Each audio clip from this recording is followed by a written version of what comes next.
से करो ना विदा। पुरोहित जी, इस राजतिलक को रोक दीजिए। आर्य कुंवर इस राज सिंहासन के सही उत्तराधिकारी नहीं है। वो इस भवानीगढ़ के राजा बनने के लायक नहीं है।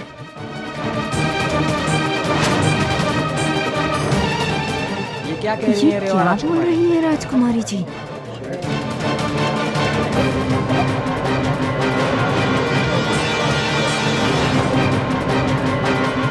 रेवा, अब एक और शब्द नहीं। तुम्हें जो भी बात करनी है राज तिलक के बाद राजमहल में जाकर होगी। राज तिलक के शुभ अवसर पे वादा मत डालो। कुंवर जी, ये राज तिलक एक धोखा है।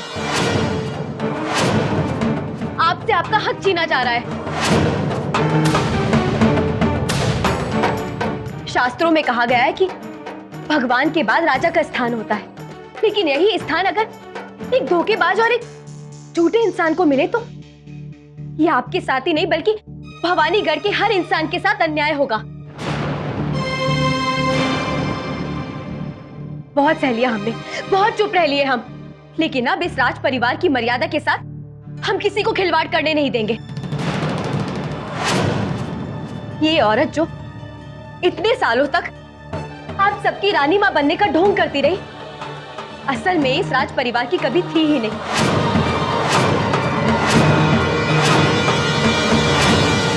राजा साहब की मौत की बात उन्होंने असली रानी मां को कैद में डाल दिया और खुद उनकी जगह ले ली।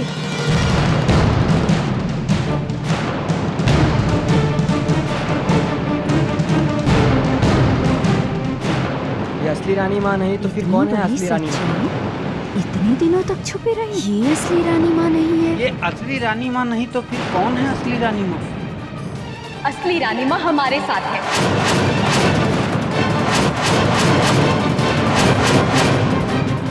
आप सबकी असली रानी मां,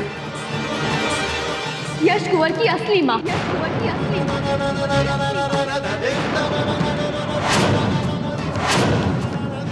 तो क्या यश कुंवर ही असली राजा है? इतनी बड़ी सच्चाई इतने दिनों तक छुपी रही।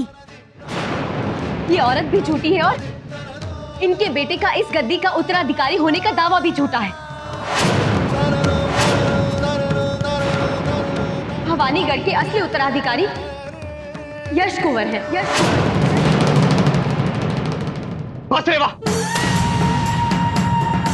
तुम्हारी हिम्मत कैसे हुई हम सब पर इतना झूठा इल्जाम लगाने की? आर्य कुंवर, ये हिम्मत शायद हमें ऊपर वाले ने दी है, क्योंकि आज तक हम भगवान से यही प्रश्न करते रहे कि हमारे साथ इतना सब कुछ होने के बाद भी हम जिंदा क्यों हैं? लेकिन आज हमें हमारे हर प्रश्न का उत्तर मिल गया, क्योंकि हम आपके और आपकी माँ का असली चेहरा सबके सामने लाने के लिए जिंदा रहे। और हमारे पास इस इल्जाम को सही साबित करने के लिए पुख्ता सबूत भी है।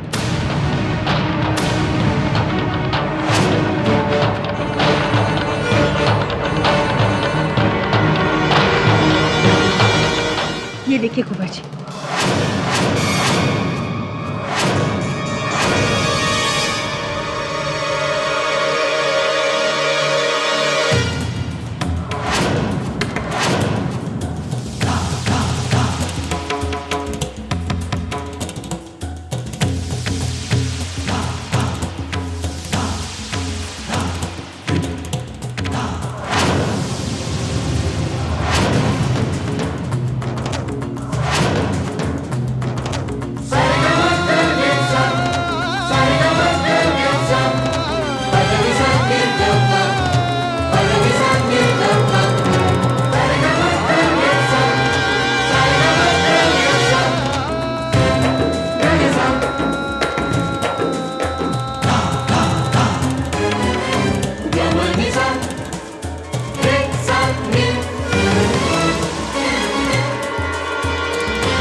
रानी माँ, राजगद्दी पर उठे हुए सवाल किसी और इंसान ने नहीं बल्कि राजघराने की बहू ने उठाए हैं।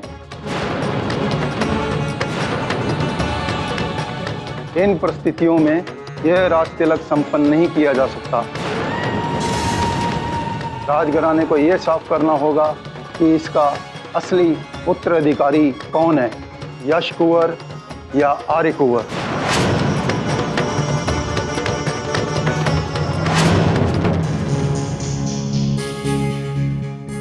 ये राजघराने का निजी मामला है, इसे हम महल में जाकर सुलझाएंगे।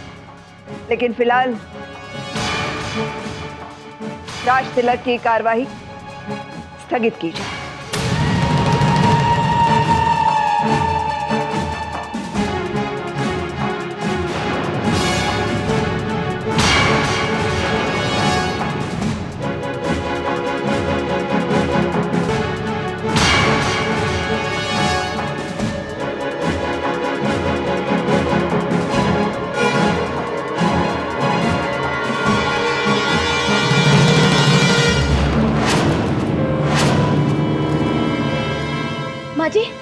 माँ जी उठिए।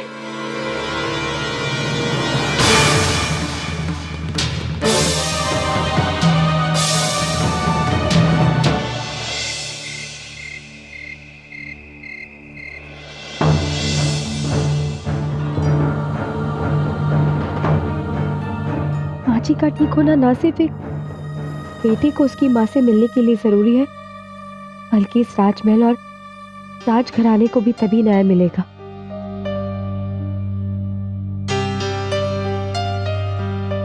घबराने जैसी कोई बात नहीं है। दरअसल मेंटली स्ट्रेस की वजह से ये बेहोश हो गई थी। इन्हें पूरे आराम की जरूरत है, कुछ ही देर में इन्हें होश आ जाएगा। भगवान का लाख लाख शुक्र है। Thanks doctor. चलिए हम आपको छोड़ देते हैं।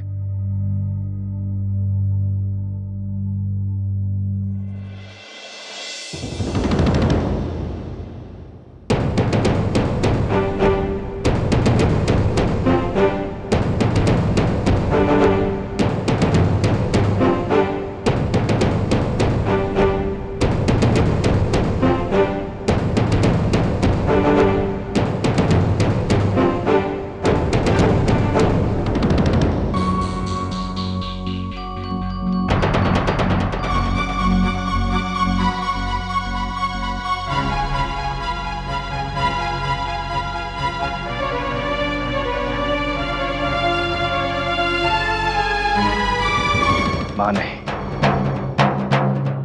ईश्वर समझाया हमको, और नहीं मानते कि हमारे ईश्वर से कोई गलती हो सकती है।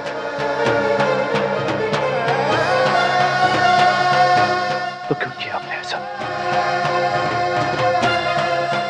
हम सच जानना चाहते हैं रानी मां, बताइए हमें, आपने क्यों किया ऐसा? जो किया वो हमारा स्वार्थ नहीं, मजबूरी थी यश। राजा साहब का अचानक स्वर्गवास हुआ और हमारी बहन इस लायक नहीं थी कि वो ये राजमहल और राज्य की जिम्मेदारियां संभाल पाती। सत्ता का कोई लालच नहीं था हमें। वो कदम हमने अपनी जिम्मेदारी और फर्ज समझकर उठाया था, और कोई रास्ता भी तो नहीं था ना यश। ये बात सच है कि वक्त के साथ साथ हमें रानी मां का रुतबा और ताकत अच्छी लगने लगी, लेकिन ये बात भी सच है कि हमने अपनी जिम्मेदारियां निभाने में कोई कमी नहीं रखी। हमें हमेशा से इस बात का ख्याल था कि इस रियासत के असली वारिस तुम हो। राज तिलक के वक्त भी अपने अपराधों से दुखी होकर हम इस फैसले पर पहुंचने ही वाले थे कि जो तुम्हारा है वो तुम्हें सौंप दे। हम आर्य का राज तिलक रोकने ही वाले थे कि अचानक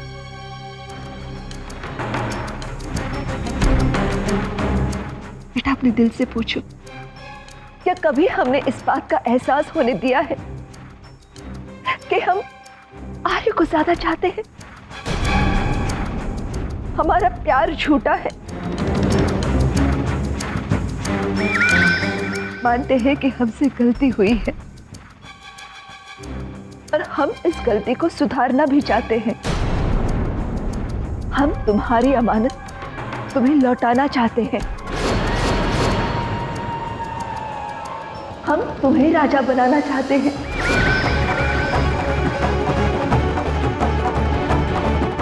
हो सके तो हमें समझना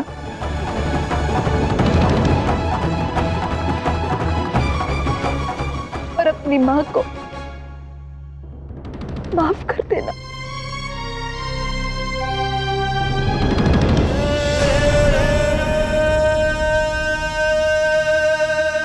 नहीं रानी, हम सब समझते हैं।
क्यों किया तुमने ये सब रेवा? तुमने तो हमें छोड़कर आर्यमन का हाथ सिर्फ इसलिए थामा था कि इस रियासत की रानी बन सको। फिर क्यों आर्यमन को राजा बनने से पहले ही रोक दिया? क्यों अपने ही हाथों से अपने सपनों को आग लगाई तुमने? कुंवर जी, आज वो वक्त आ गया है जब हम आपको पूरी सच्चाई बता दें। बताएं आपको कि रेवा सिर्फ आपकी थी, आपकी है और आपकी ही रहेगी। और आपकी जिंदगी के लिए हमें ये सब करना पड़ा। आज सारी गलतफहमियों को दूर कर हम बेटा,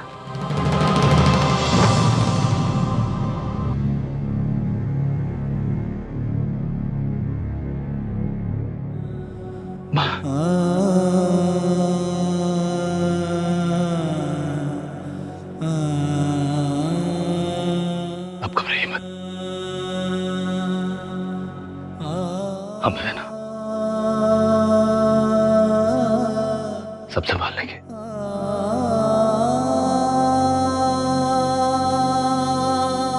अब आराम कीजिए।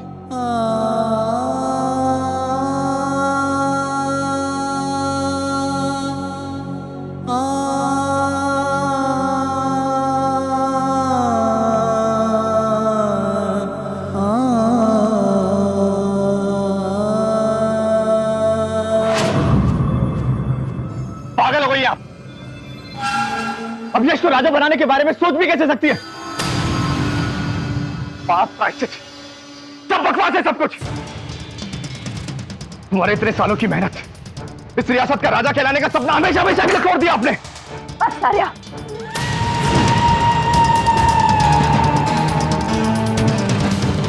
कहने और करने में फर्क होता है। हमने जो कुछ भी यश से कहा वो उस वक्त की जरूरत थी, अपने आप को बचाने के लिए। अगर जोश में आकर हम सच कह देते तो इस वक्त हम दोनों राजमहल के गेट के बाहर सड़क पर होते।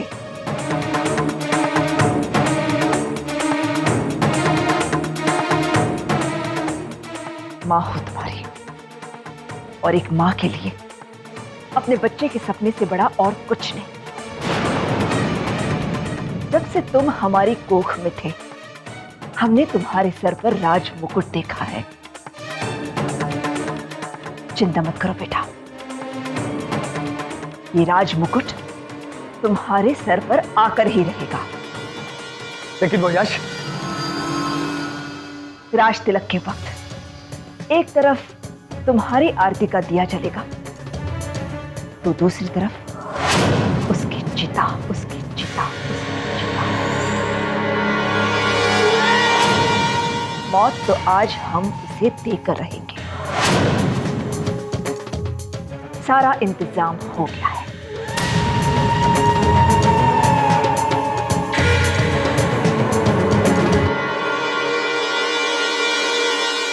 तभी हम सोचें कि हमारी माँ इतना जल्दी बदल कैसे सकती है। बेटा, इस मकसद के लिए हमने अपनी जिंदगी लगा दी है। अब तो भगवान भी हमसे प्रार्थना करे तो भी हमारा मकसद नहीं बदल सकता। यश की मौत और तुम्हारा राज्याभिषेक अब टल नहीं सकता, अब टल नहीं सकता।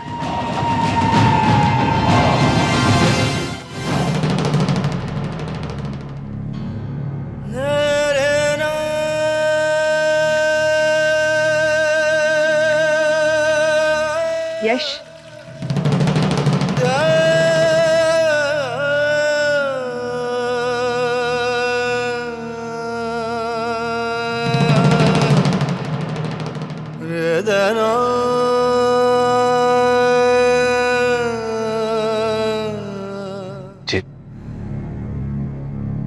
हम नहीं जानते कि ये सब होने के बाद तुम्हें बेटा कहने का हक हमें रहा भी है या नहीं, लेकिन कुछ कहने का अधिकार तो हम रखते हैं ना।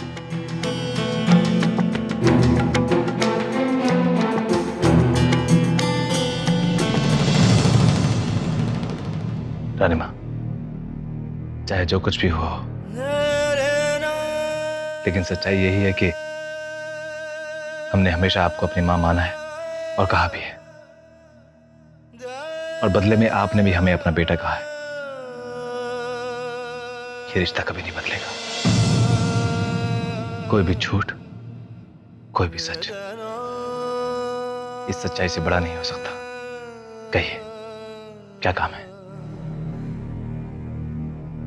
बेटा, हम जानते हैं कि तुम अपनी माँ को इतने सालों के बाद मिले हो, और वो भी ऐसी हालत में। तुम्हारा उनके पास रहना जरूरी है, लेकिन उससे पहले तुम इस रियासत के होने वाले राजा भी हो, और राजा होने के नाते तुम्हारा सबसे पहला फर्ज है रियासत और उसके लोग। बेटा, हमारी ही रियासत के एक गांव सोमलपुर में दो गुटों के बीच जमीन को लेकर बहुत बड़ा झगड़ा हुआ है, और हालात बिगड़ते ही जा रहे हैं। हम चाहते हैं कि तुम जाकर उसे संभालो। बेटा, हम किसी और को भी भेज सकते थे, लेकिन स्थिति इतनी नाजुक है कि हम जानते हैं सिर्फ तुम ही उसे संभाल पाओगे।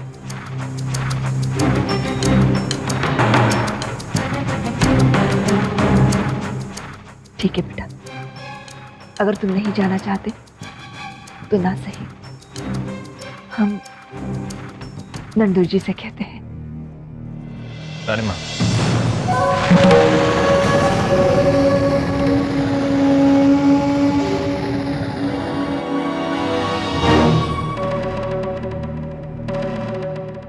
कब निकलना होगा? अभी, कल सुबह तक तुम पहुंच जाओगे।